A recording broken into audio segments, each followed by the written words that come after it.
Welcome to Truth Talk with Angela Stevens and Tyrus Laurel Stevens. We come today and we want to just do the first episode. By the time y'all watch this, it'll be 2025. Happy New Year! Happy New Year. New beginning. New beginning. So the object behind Truth Talk is just to have an open, candid conversation between my wife and I. We would love for y'all to give us comments on new topics and things you would like to see us discuss on. The topic that my wife wanted to discuss that God gave her was you're going to go through. You're going to go through something, whether you go through for God or whether you go through without God. Yeah. The only difference is that there's victory after misery on God's side. You have some people waiting to get in ministry because they like, I don't want to go through nothing. Yeah. I don't want to experience anything. I don't want to go through what they're going through. But you're going through anyway. Yeah, you're going to go through. Like a lot of people, they don't want to get in ministry because they feel like they don't want to go through nothing. But not knowing you're going to go through something, whether you're in ministry, you're without ministry, or you're not in ministry, you're going to go through. Period. So, like Apostle was saying, you'd rather go through for God because at least you're going to get victory instead of misery. Yeah. You go through on the other side, you're going to be miserable. You're going to be miserable. At least with God, you just got to make it through it. And it's a lesson taught behind it. You know what I'm saying? It's the teaching behind it and the making behind it when God takes you through something. But you're going to go through. Like you're going to go through something, whether you're on this side or that side. It doesn't even matter. Like, there's things that you're going to be guaranteed to go through. As long as you living, you guaranteed you're going to have to bury parents, family members. You're going to lose jobs, lose relationships. People are going to betray you. All these things are going to happen, whether you're doing it in God or not. The only difference is that you have promises on this side that God said, I'll deliver you out of everything you're going through. There is no promise for God to deliver you when you're going through just because you're being disobedient or you don't want to go through this.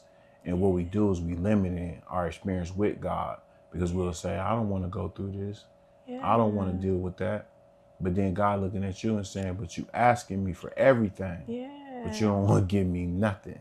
Yeah, because what if God taking you through this to get you to that? Yeah. You know what I'm saying? And that's what happens a lot of times. God takes you through it to get you to it. Yeah.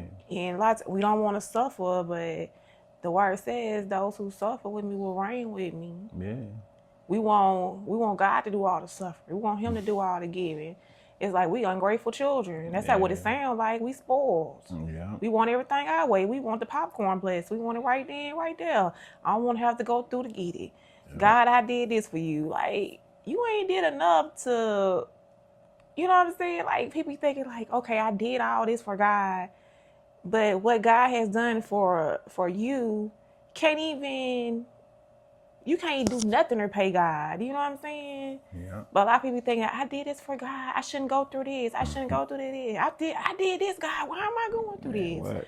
Like, he had to go through. Everybody got to go through. Everybody.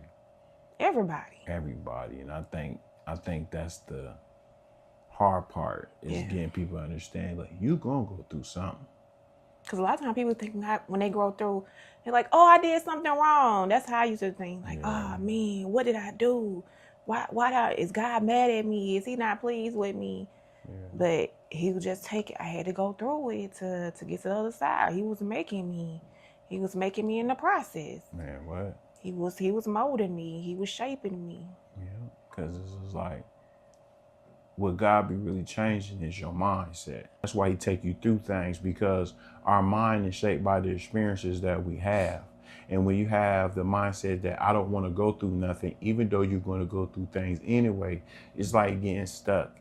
You can't go forward or backwards because you saying I don't want to go through nothing, but you're going through something every day, because as long as you're living, you're going to go through something. You're going through going to sleep, you're going through waking up, you're going through going to work. But then you say, I don't want to deal with this extra stuff. And that, in a way, helps God understand who he can put in a position of leadership and who he can't. Because if you don't have the right mindset to say, I don't want to have no more on my plate, that means you don't want no more responsibility. Much is given, much is required. So if you want to be given much, you are required much. But a lot of times we don't want to meet those requirements because we just want to get what comes with obeying God without really obeying God. Yeah, like God, I want to do this, but I don't want to do this. Like we want to tell God what we want to do, which is crazy. Man. Like God, well, I want to preach like this, or I want you to use me like this. I want you to use me in this area. How you gonna tell God how to use you, where to use you, or that's crazy to me. His ways are higher than our ways. His thoughts are higher than our thoughts. If we knew what was best for us, we wouldn't be in the position we are in. Man, what? We are in the position we're in because of the way we think and because we want to do things our way. If we did things God's way, we'll be way better off. Way better off. And I think that some strategies on how to overcome this way of thinking is by stepping out and taking the leap of faith, like everybody who had to before you. So you have to take a leap of faith. It's scary. It's real scary. Real scary. It's like you don't know what's going to happen. Yeah. You don't know what's going to happen. You don't know what's going to happen when you get in your car. You don't know what's going to happen when you get to work. So it's not like you just walking around knowing what everything that's going to happen is going to happen. You know what's supposed to happen. So when you take a leap of faith, you got to start thinking rationally and saying, okay, I'm already going through experiences where I don't know what's going to happen. But at least I'm going to do this for God. Yeah. Because we do a lot of stuff to get that we know we can get in trouble. We'll take a chance. Mm-hmm. But would you get in trouble for God? Would you take a chance for you to look crazy serving God? Yeah. Because I think when me and my wife got in the ministry, a lot of people looked at us crazy because they never thought that we would be the ones doing ministry. Like Tyrus and Angie, like I ain't thinking pastors. either. Yeah. So it's like, So it's like we spent a lot of years battling with people who was not convinced that we were who we was trying to become. Yeah. So this is what we was trying to become. We was trying to become better. And a lot of times people who had that type of mentality towards you are not doing what they need to do to become better. Yeah. So they can't see your progress because they ain't making no progress. Yeah. So you can't let that stop you. Like we didn't let what our family and what people were saying stop us from going to church or obeying God. We coulda. Yeah. We coulda. Yeah. We shoulda. you know, in some circumstances you shoulda, because you be like, man, I don't even know why I let myself go through that. Yeah. I should have did this. I should have did that. But it made us Yeah. who we are today, strong enough to stand before people and tell them that there's a real God that we serve. Like God's real for real. Really real. Yeah. Not kind of real. Like he real for real. Yeah. And I think that's where we at now, is that we just trying to focus on growing the ministry. Yeah. Going through things together. Yeah, it's growing together. Growing together. Yeah. Getting stronger together. Elevating together. Elevating together. Yeah. God said the image of God is male and female. So we trying to be the image of God in the earth realm. And I think a lot of people get jealous of where you at, but they don't be jealous of where you came from. Yeah. And I think there's people who will watch your success and get mad with you, but not mad with themselves enough to change their directive and start making their mind up that they want to be successful too. Yeah, because the process is hard, man, you know what I'm saying? But it's worth hard. It. It's worth it. Yeah. It's 1,000% worth it.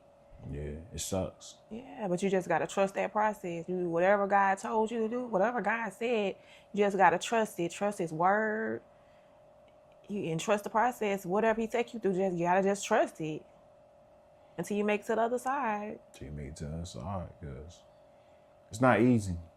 Oh. This walk is not easy. If it was easy, everybody be doing it. Everybody. If everybody could get away with murder, everybody get away with stealing, everybody can get away with stuff, they'd be doing the world be even more crazy than what it is. Yeah. Like one thing about life is gonna hold you accountable for your actions. It's gonna hold you responsible. And I think that all of us have a responsibility to make up our mind on what we choose to go through for and who we choose to go through for. Yeah. So it's like you can choose, like we chose, like if we're gonna suffer for something that's gonna be beneficial to our family at the end. Yeah. Obeying God is always gonna be beneficial even beyond our lifetime. Because there's some things that we may do in our lifetime that if the world keep going long enough and we're not around anymore, our generations, the generations that come after us can benefit. God will cause what we don't get in this generation to pour into the next generation, despite of whatever belief system they have or whatever they're doing. God is always going to provide. So I think that we should focus more on obeying God like never before. Yeah. Like, if you're going to go through, go through for God. Go through for God. Go through for God. Because the enemy, he'll fool you. Man, what? He'll be like, man, you gonna go through all this for God? Like, you gotta go through this, man, and that. Yeah. Not knowing you're gonna have to go through anyway. So just go through for God. At least on the God side, you're gonna have victory. Man, what? You know what I'm saying? You're gonna have peace. You're gonna have joy. You're gonna come out better than what you were. Yeah. The enemy, he gonna take you down through there. He gonna take you down through there. You gonna look like everything you done went through. Man. But with God, he gonna take you out and you ain't gonna look like what you've been through. Yeah. You gonna look like pure, you gonna be pure as gold, but with a testimony. With a testimony. Because you passed your test. Yeah. And you're gonna look like you. One thing about my pastor always told me, she was like, if you don't come out the world and you stay in that world, sin aids you. Cause stress. Yeah. Depression, all that, man, make you look bad. Yeah. Your eyes get dark bags under it. You ain't getting no sleep. You lose your youthful glow. Yeah. And you just look like you going through. Yeah. And it's like, cause have you ever looked at somebody and y'all was the same age and you like, dang, they look like they going through. Cause guess what? They going through. And guess what? You going through too, but because you on God's side, you're not gonna look like that. You know what I'm saying? You're not gonna look like what you've been going through. And I mean, you're gonna look crazy. Like, I remember Pops, she used to go through so much. She done been through so much stuff. Like, but you would have never known it. Yeah. It's like you would have never known it. I be thinking about, like, earlier this year, I was sick. Like, I felt like I was on my deathbed. I lost 60 pounds. In 2 months. And I'm like, God, look at God. I don't look like what I've been through. Like, I'm so grateful. I'm so thankful. Yeah. I'm thankful to God. And it's like, you could have went through that without God. Yeah. Ooh, ain't no telling what I've been looking like. Yeah. Ooh, Lord. You'll recover. Like God was telling me while you was going through it, you're going to look better than you did. And that's what he always tell me. Like you're going to come out looking better. God always tell me, I'm going to look, when I take you through this, you're going to look better than what you came out. Yeah. And he do it every time. Like, I'm like, God good, bro. I don't like going through it. I don't like going through it like nobody else. Like, it don't be like, I'm going through this for God. Like, yay. No, I be like, Lord, what did I do? Mm-hmm. Yeah, I'm talking to me too. I be like, Lord, why? Why I gotta go through this? Like, why me? You know? Yeah. But I'm telling you, when you get to the other side, it's amazing. Yeah. It's amazing. It's way better. Yes. Yeah. What we gonna do next week, we gonna segue and build on this topic. God told me, he said, I want you to teach them on a topic called unnecessary evil. Mm-hmm. And that's what we're gonna get into talking about next week. So, we'll see y'all. God bless y'all. God bless y'all. Until the next episode. This was Truth Talk with Tyrus and Angela. Steven. Yay. Come on, Patrick.